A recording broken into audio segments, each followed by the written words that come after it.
Match ଜିତିଲା ଦିଲ୍ଲୀ କିନ୍ତୁ ହୃଦୟ ଜିତିଲେ ମହେନ୍ଦ୍ର ସିଂ ଧୋନି। ନମସ୍କାର ଦର୍ଶକ ବନ୍ଧୁ, ଗତକାଲି ଖେଳାଯାଇଥିଲା ଚଳିତ IPLର 13ତମ ମ୍ୟାଚ୍। ଏହି ମ୍ୟାଚ୍ରେ ଚେନ୍ନାଇ ସୁପର କିଙ୍ଗସ୍ ଏବଂ ଦିଲ୍ଲୀ କ୍ୟାପିଟାଲ୍ସ ଆମ୍ନା ସାମ୍ନା ହୋଇଥିଲେ। ବିଶାଖାପଟ୍ଟନମ DRYS ରେଡ୍ଡି ଷ୍ଟାଡିୟମରେ ଖେଳାଯାଇଥିବା ଏହି ମୁକାବିଲାରେ ଦିଲ୍ଲୀ କ୍ୟାପିଟାଲ୍ସ ଚେନ୍ନାଇ ସୁପର କିଙ୍ଗସ୍କୁ 20 ରନ୍ ବ୍ୟବଧାନରେ ପରାସ୍ତ କରିଛି। ପ୍ରଥମେ ଟସ୍ ଜିତି ଦିଲ୍ଲୀ ବ୍ୟାଟିଂର ନିଷ୍ପତ୍ତି ନେବା ପରେ ପ୍ରଥମେ ବ୍ୟାଟିଂ କରି ଚେନ୍ନାଇ ସାମ୍ନାରେ 192 ରନ୍ର ବିଜୟ ଲକ୍ଷ୍ୟ ରଖିଥିଲା, ଯାହାକୁ ପିଛା କରିବାକୁ ଯାଇ ଚେନ୍ନାଇ ସୁପର କିଙ୍ଗସ୍ 20 ଓଭରରେ 6 ୱିକେଟ୍ ହରାଇ 171 ରନ୍ ହିଁ ସଂଗ୍ରହ କରିପାରିଥିଲା ଏବଂ ଦିଲ୍ଲୀ କ୍ୟାପିଟାଲ୍ସ ଠାରୁ 20 ରନ୍ ବ୍ୟବଧାନରେ ପରାସ୍ତ ହୋଇଥିଲା। ତେବେ ହୁଏତ ଦିଲ୍ଲୀ କ୍ୟାପିଟାଲ୍ସ ଏହି ମ୍ୟାଚ୍ରେ ଚେନ୍ନାଇ ସୁପର କିଙ୍ଗସ୍କୁ ପରାସ୍ତ କରି ନିଜର ପଏଣ୍ଟସ୍ ଖାତା ଖୋଲିବାରେ ସଫଳ ହୋଇଥିଲା, କିନ୍ତୁ ଦୀର୍ଘ 1 ବର୍ଷ ପରେ ପଡ଼ିଆକୁ ପ୍ରଥମ ଥର ବ୍ୟାଟିଂ କରିବାକୁ ଆସିଥିବା ସମସ୍ତଙ୍କର ପ୍ରିୟ ମହେନ୍ଦ୍ର ସିଂ ଧୋନି ଦର୍ଶକଙ୍କ ହୃଦୟ ଜିତି ନେଇଥିଲେ। ସେ ଶେଷ ଆଡ଼କୁ ଆସି ଯେଉଁଭଳି ଧୂଆଁଧାର ବ୍ୟାଟିଂ କରିଥିଲେ, ସେଠାରେ ଉପସ୍ଥିତ ଥିବା ଦର୍ଶକଙ୍କ ସମେତ ଗତକାଲିର ମ୍ୟାଚ୍କୁ ଘରେ ବସି ଉପଭୋଗ କରୁଥିବା ଦର୍ଶକଙ୍କ ମନ ମଧ୍ୟ ମୋହିଥିଲେ। ଧୋନି ତାଙ୍କ ଏହି ବ୍ୟାଟିଂ ଦ୍ୱାରା ନିଜର ପ୍ରଶଂସକମାନଙ୍କୁ ବହୁତ ଏଣ୍ଟରଟେନମେଣ୍ଟ କରିଥିଲେ। ତେବେ ଆଜିର ଭିଡ଼ିଓରେ ଆମେ ଧୋନିଙ୍କର ସେହି ଧୂଆଁଧାର ଇନିଂସ ବିଷୟରେ ଆପଣଙ୍କୁ ସମ୍ପୂର୍ଣ୍ଣ ଭାବରେ ଜଣାଇବୁ। କିନ୍ତୁ ଏହା ପୂର୍ବରୁ ଯଦି ଆପଣ ମହେନ୍ଦ୍ର ସିଂ ଧୋନିଙ୍କର ଜଣେ ସଚ୍ଚା ପ୍ରଶଂସକ, ତାହେଲେ ଦୟାକରି ଭିଡ଼ିଓକୁ ଲାଇକ୍ କରିଦିଅନ୍ତୁ ଏବଂ ଚଳିତ IPL ଫାଇନାଲକୁ କ'ଣ ଚେନ୍ନାଇ ସୁପର କିଙ୍ଗସ୍ କ୍ୱାଲିଫାଏ କରିପାରିବ, ଦୟାକରି ନିଜର ମୂଲ୍ୟବାନ ମତାମତ କମେଣ୍ଟ କରି ଜଣାନ୍ତୁ। ତେବେ ଆସନ୍ତୁ ଜାଣିବା ସମ୍ପୂର୍ଣ୍ଣ ଖବର।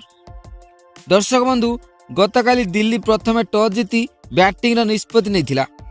ତେବେ ପ୍ରଥମେ ବ୍ୟାଟିଂ କରିବାକୁ ଆସିଥିବା ଦୁଇ ଓପନର ପୃଥ୍ୱୀ ଶ ଏବଂ ଡେଭିଡ୍ ୱାର୍ଣ୍ଣର ଚେନ୍ନାଇର ବୋଲରମାନଙ୍କୁ ସଫଳତାର ସହ ମୁକାବିଲା କରିବା ସହ ଧୂଆଁଧାର ଆରମ୍ଭ କରିଥିଲେ। ପୃଥ୍ୱୀ ଶ 27ଟି ବଲ୍ ଖେଳି 43 ରନ୍ କରିଥିବା ବେଳେ ୱାର୍ଣ୍ଣର 35 ବଲ୍ ଖେଳି 52 ରନ୍ କରିଥିଲେ। ଅଧିନାୟକ ରିଷଭ ପନ୍ତ 32ଟି ବଲ୍ ଖେଳି 4ଟି ଚୌକା ଏବଂ 3ଟି ଛକା ସହାୟତାରେ ଚଳିତ IPLରେ ନିଜର ପ୍ରଥମ ଅର୍ଦ୍ଧଶତକ ହାସଲ କରିଥିଲେ। ଅନ୍ୟମାନଙ୍କ ମଧ୍ୟରେ ମିଚେଲ ମାର୍ସ 12 ବଲ୍ରେ 18, ଅଭିଷେକ ପୋରେଲ 6 ବଲ୍ରେ 9 ରନ୍, ଅକ୍ଷର ପଟେଲ 8 ବଲ୍ରେ 7 ରନ୍ ସଂଗ୍ରହ କରିଥିଲେ।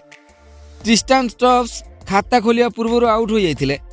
ଚେନ୍ନାଇ ପକ୍ଷରୁ ମାତିସା ପାତିରାନା 4 ଓଭର ବୋଲିଂ କରି 31 ରନ୍ ଦେଇ 3ଟି ୱିକେଟ୍ ନେଇଥିବା ବେଳେ ମୁସ୍ତାଫିଜୁର ଓ ରବୀନ୍ଦ୍ର ଜାଡେଜା ଦୁହେଁ ଗୋଟିଏ ଲେଖାଏଁ ୱିକେଟ୍ ହାତେଇଥିଲେ।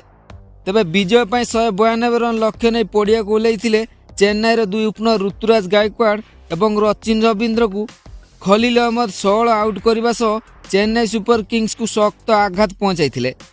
ପରେ ଅଜିଙ୍କ୍ୟ ରାହାନେ ଏବଂ ଡାରେଲ ମିଚେଲ ପାଳି ସଜାଡ଼ିଥିଲେ, କିନ୍ତୁ ଡାରେଲ ମିଚେଲଙ୍କୁ ଅକ୍ଷର ପଟେଲ ନିଜର ପ୍ରଥମ ଶିକାର କରି ଚେନ୍ନାଇକୁ ପୁଣି ଥରେ ବ୍ୟାକ୍ଫୁଟକୁ ଠେଲି ଦେଇଥିଲେ। ଆଉଟ୍ ହେବା ବେଳକୁ ମିଚେଲ 26 ବଲ୍ରେ ଗୋଟିଏ ଚୌକା ଏବଂ 2ଟି ଛକା ସହାୟତାରେ ମୋଟ 34 ରନ୍ ସଂଗ୍ରହ କରିନେଇଥିଲେ। ଶିବମ ଦୁବେ ମଧ୍ୟ ବେଶୀ କିଛି କରିପାରିନଥିଲେ। 17 ବଲ୍ରେ ଗୋଟିଏ ଚୌକା ସହ ସେ ମାତ୍ର 18 ରନ୍ ହିଁ ସଂଗ୍ରହ କରିପାରିଥିଲେ।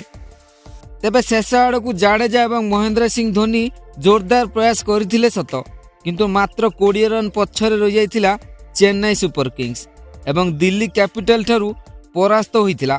ତେବେ ଶେଷ ଆଡ଼କୁ ମହେନ୍ଦ୍ର ସିଂ ଧୋନିଙ୍କର 16 ବଲ୍ରେ ଧୂଆଁଧାର 37 ରନ୍ ପଡ଼ିଆରେ ଉପସ୍ଥିତ ଥିବା ଦର୍ଶକମାନଙ୍କୁ ବହୁତ ମଜା ଦେଇଥିଲା। ନିଜର ମନପସନ୍ଦର ଖେଳାଳି ମହେନ୍ଦ୍ର ସିଂ ଧୋନିଙ୍କୁ ଦେଖିବା ପାଇଁ ଉପସ୍ଥିତ ଥିବା ଧୋନିଙ୍କ ପ୍ରଶଂସକମାନଙ୍କୁ ନିରାଶ କରିନଥିଲେ ମାହି। ଶେଷ ପର୍ଯ୍ୟନ୍ତ ଚୌକା ଛକା ମାରି ଦର୍ଶକମାନଙ୍କୁ ଉତ୍ସାହିତ କରିଥିଲେ କ୍ୟାପ୍ଟେନ୍ କୁଲ୍। ନିଜର ଏହି ଛୋଟିଆ ପାଳିରେ 4ଟି ଚୌକା ଏବଂ 3ଟି ଛକା ମାରିଥିଲେ। ତାଙ୍କ ଥିବା ଭିତରେ ଦିଲ୍ଲୀ କ୍ୟାପିଟାଲ୍ସ ଜିତିବା କଥା ମନରେ ଭାବିନଥିଲା। ଏକଦା ଚେନ୍ନାଇର ପରାଜୟ ସହଜ ଲାଗୁଥିବା ବେଳେ ଧୋନିଙ୍କ ସେହି ପାଳି ଚେନ୍ନାଇ ପ୍ରଶଂସକମାନଙ୍କ ମନରେ ବିଜୟର ଆଶା ସୃଷ୍ଟି କରିପାରିଥିଲା। ତେବେ ଦର୍ଶକ ବନ୍ଧୁ, ବାଘ ବୁଢ଼ା ହେଲେ ବି ଶିକାର ଛାଡ଼େନି, ଏକଥା ପ୍ରମାଣିତ କରିଥିଲେ ମାହି। ତେବେ ଦର୍ଶକ ବନ୍ଧୁ, ମହେନ୍ଦ୍ର ସିଂ ଧୋନିଙ୍କ ପାଇଁ ଦୟାକରି ଏକ ଛୋଟିଆ କମେଣ୍ଟଟିଏ କରିଦିଅନ୍ତୁ।